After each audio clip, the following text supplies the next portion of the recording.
तो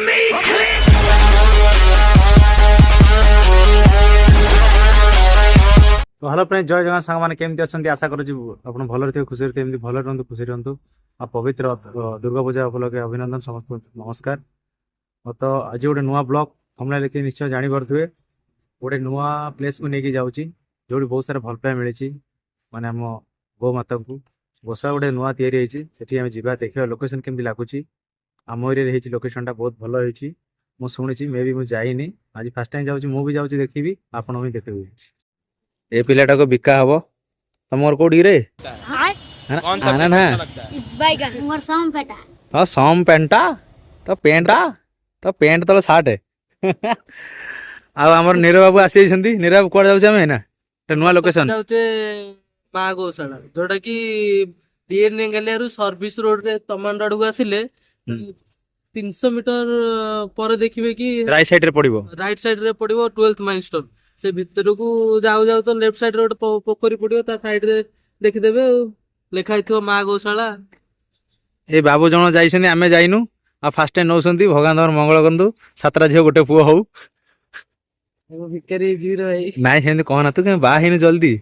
हां गोटे सौरा घरे बा आइतिले माने केतरा पिला इतना ठिकना नै तोर दुख लगुची कि तो फाइनली आम चलू गौशाला मध्य को तो देखी आज माहौलटा पूरा अलग प्रकार रही व्यू भी मस्त आसी तो देखा आउटपुटा कौन बाहर मु तो जाऊँ फास्ट टाइम पे आपण मैंने जो मैंने आसते बहुत भल कथा और जो मैंने देखी ना देखी दिखाँ बहुत व्यू आसी बहुत भल भी लगुच एरिया लोकेशन आज पोखरीटा होते नीट एंड क्लीन बहुत क्लीयर भी आसी ये आसीगला मोर 12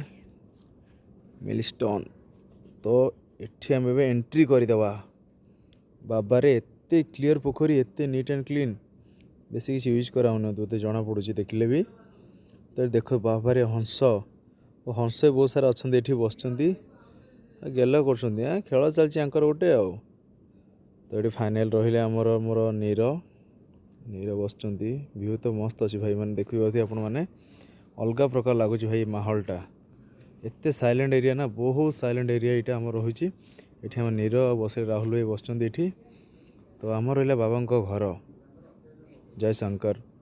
तो भाई माने अलग प्रकार लगुच गोटे पंचवटी वन मध्य जमी माता सीता रोते से भाई घर वाला लगुच फिल टाइम अलग प्रकार रोचे ये तो फाइन मो तो बहुत फिल एंजॉय करुँची तुम भी देख और तुम एंजॉय कर जो मैंने जानी ना निश्चय आसतु थे जगह विजिट करूँ बहुत साइलेंट लगे बहुत माने मन पूरा दिल खुश हो जगह भी देखु प्लेस भी देखु पूरा व्यूटा माहौलटा भी आपण देखई दूसरी माने जीवा गोटे इच्छा होनी बहुत साइलेंट एरिया जेहेतु भाई जहाँ कौच कह पचे लोकेशन तो पूरा मन पूरा छुई गला आठ कि फटो सुट हो बहुत मजा लगे तो देखी दिखाँ प्रभु ये बहुत सारा अंका ये सब पूजा विधि करा पछड़ केतटा लोक भी अच्छा से सब ये सेवा कर शुणिली जहाँ हो देखो भ्यूटा केमती लगुच बाबा रे माँ गोसेबा केंद्र।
जय श्री राम जय श्री राम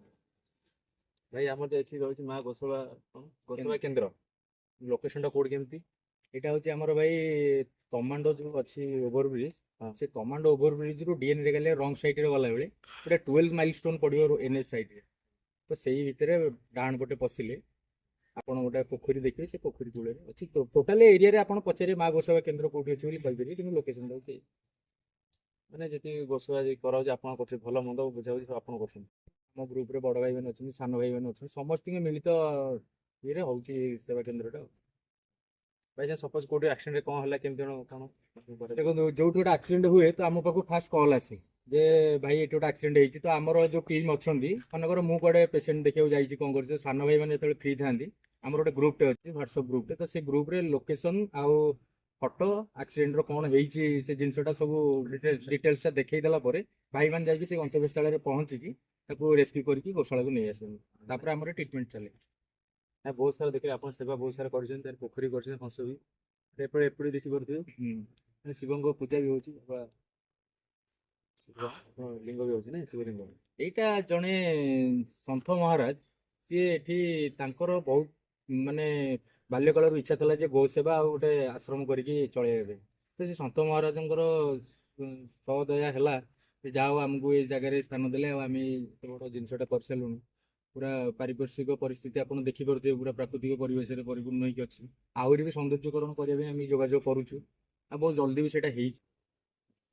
ଯେତିକି ଚେଷ୍ଟା କରୁଛି ଭଗବାନ ବହୁତ ଭଲ ବହୁତ ବଢିଆ ଭାବରେ ଚାଲିଛି ଆଜି ପର୍ଯ୍ୟନ୍ତ ବି କିଛି ଅସୁବିଧା ନାହିଁ ଭାଇମାନଙ୍କ ସହଯୋଗ ଆଉ ପବ୍ଲିକାଲି ସହଯୋଗ ସପୋର୍ଟ ସବୁ ପ୍ରକାର ଅଛି ବୋଲି ଆମେ ଆଜି ପର୍ଯ୍ୟନ୍ତ ଠିକ୍ ଠାକ୍ରେ ଚଲେଇଛୁ ତାପରେ ଏଇ ଯୋଉ ସେବା କେନ୍ଦ୍ରଟି ବହୁତ ଭିତରେ ବି ହେଇଛି ବହୁତ ଭଲରେ ବି ଅଛି ମାନେ ବେଶୀ ରୋଡ ସାଇଡରେ ବେଶୀ ନାହିଁ ଆମେ ରାସ୍ତା କଡ଼ରେ ଆଉ ପବ୍ଲିକାଲି ଅଞ୍ଚଳରେ କାହିଁକି ରଖୁନୁ କାରଣ ଦେଖନ୍ତୁ ପେସେଣ୍ଟ ମାନେ କାହାର ସ୍ମେଲ ବି ହୁଏ ଲୋକମାନେ ସ୍ମେଲଟାକୁ ଆକ୍ସେପ୍ଟ କରିବାଟା ବହୁତ କଷ୍ଟ ତ ସେଥିପାଇଁ ପୁରା କମର୍ସିଆଲ ଏରିଆରୁ ଆମେ ପୁରା ରଖୁଛୁ ବାହାରେ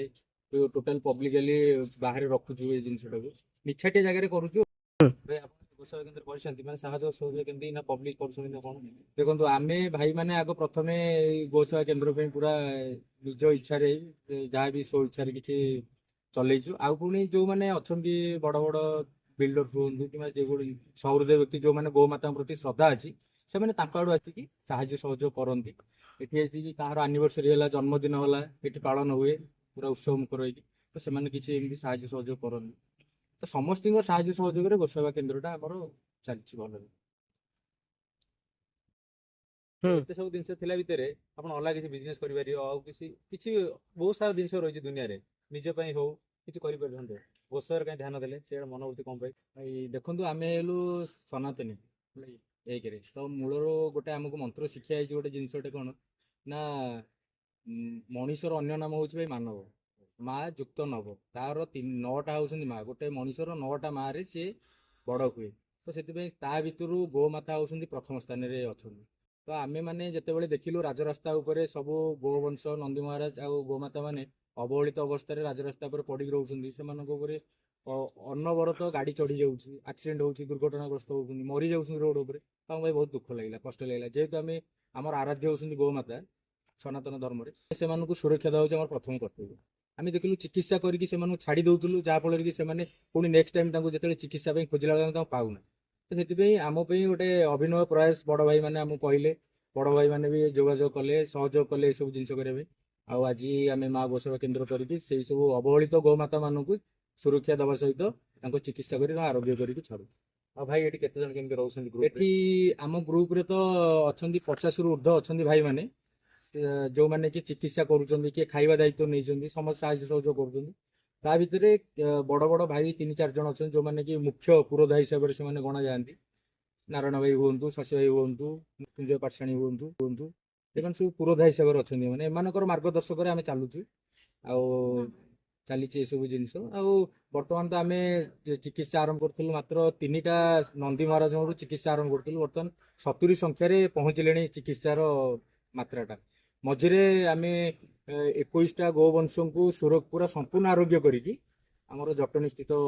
ଗୋଟେ ମାଧବ ଗୋଶାଳା ଅଛି, ସେଠି ନେଇକି ତାଙ୍କୁ ଛାଡ଼ିଥିଲୁ। ସେଠି ତାଙ୍କର ବି ଦେଖାରେଖା ହୁଏ।